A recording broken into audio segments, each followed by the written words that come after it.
Imagine the North Sea wind biting into your face, the salt spray stinging your eyes as the long ship grinds against the pebble beach of Northumbria. You aren't just a warrior, you are something more, something terrifying. You are a berserker. You've spent the morning howling at the sky, biting the rim of your lindenwood shield until your gums bleed, and working yourself into a state of blind, incandescent rage known as the Berserkergang. To the monks cowering in the monastery on the hill, you look like a god of war. To your fellow Vikings, you're a necessary monster. But here is the cold, hard truth that the sagas often leave out. You are currently in the most dangerous psychological state a human can inhabit, and within 10 minutes, you will likely be a corpse face down in the mud. This isn't a movie where the hero slaughters 100 men without a scratch. This is the reality of early medieval warfare. And today, we're going to look at why your life as a Viking Berserker is a high-speed collision with fate. Why did these men choose a path that almost guaranteed a short life? And what happened to the body when the supernatural rage finally flickered out? If you think you could survive a shield wall collision while wearing nothing but a bearskin, you're about to get a very visceral reality check. The transformation begins long before the first spear is thrown. You aren't just angry. You are experiencing a total physiological takeover. Your heart is hammering against your ribs at 200 beats per minute. Your pupils are dilated until the world looks like a tunnel of light and shadow. You don't feel the cold. You don't feel the weight of the massive Dane axe in your hands. In your mind, you have already transitioned from a man into the animal whose skin you wear. But this high is a trap. The adrenaline flooding your system is a loan from your future, and the interest rate is lethal. Every second you spend in this state, your body is burning through its absolute limit of ATP and glycogen.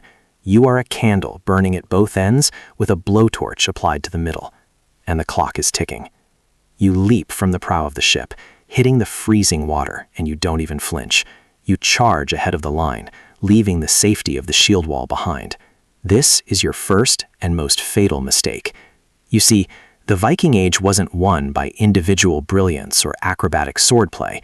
It was won by the wall, a solid, interlocking barrier of shields that turned a group of men into a fortress.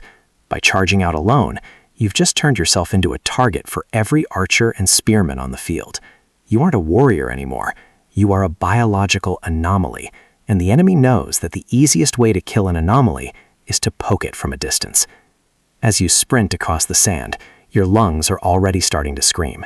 You think you're invincible because the sagas say berserkers were immune to fire and iron. In reality, you're just too high on neurochemicals to notice the arrow sticking out of your shoulder.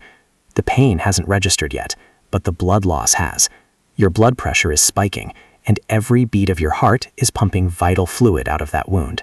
But you keep moving. You reach the Saxon line. They are terrified, yes. Seeing a man froth at the mouth and howl like a wolf is enough to make any farmer drop his spear and run. But these aren't just farmers.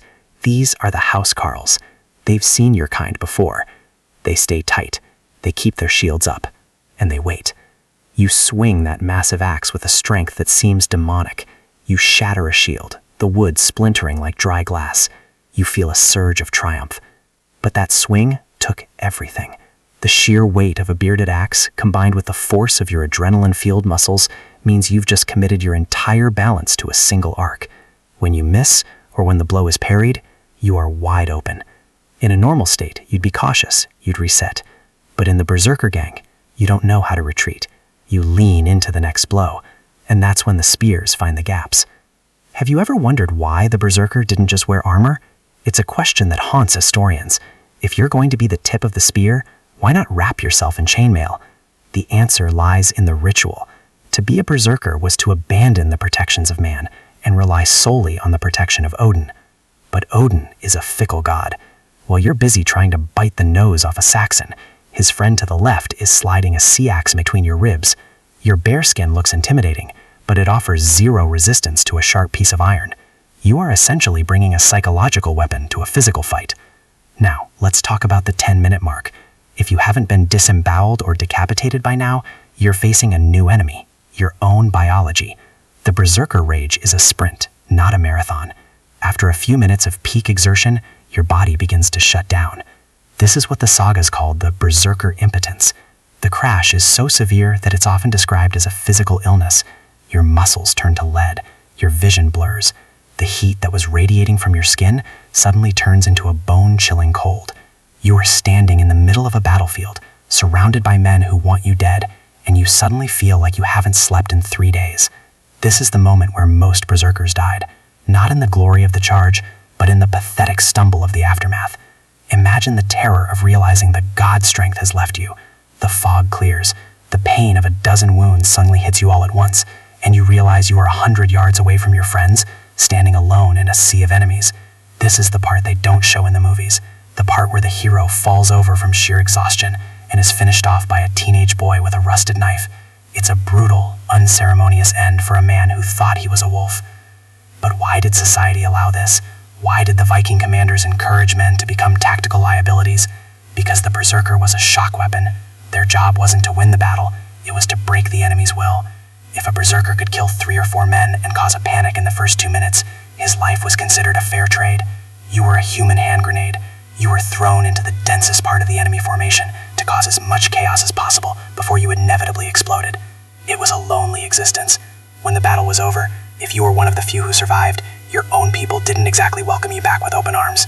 Berserkers were often seen as dangerous, unstable, and prone to killing their own side if the rage didn't wear off fast enough. You lived on the fringes of society, feared by your enemies and distrusted by your friends. You were the man they called when they needed a monster, but the man they avoided at the victory feast. As we look at the historical record, we see the berserkers slowly fading away. As Viking warfare became more organized, and as Christianity spread through Scandinavia, the erratic, suicidal bravery of the berserker became a relic of a more chaotic age. They were eventually outlawed, not because they weren't brave, but because they were too hard to control. They were a liability to the very kings who once employed them.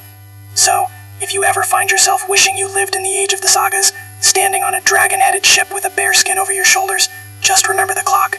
Remember the heat in your blood and the cold realization of the crash. You might feel like a king for 5 minutes, but the 6th minute is usually spent bleeding into the dirt of a foreign land. The glory was eternal, but the life was incredibly, violently short. It's a trade-off that few of us could ever truly understand. A life lived entirely in the red zone, where the only thing more dangerous than your enemy was the very fire burning inside your own chest. If this deep dive into the brutal reality of the Viking Age hit home for you, make sure to strike that like button with the force of a Dane axe. Subscribe to the channel so you don't miss our next journey into the darkest corners of history. What do you think? Was the trade-off of eternal glory worth a 10-minute life? Let me know in the comments below. Thanks for watching, and keep your shield up.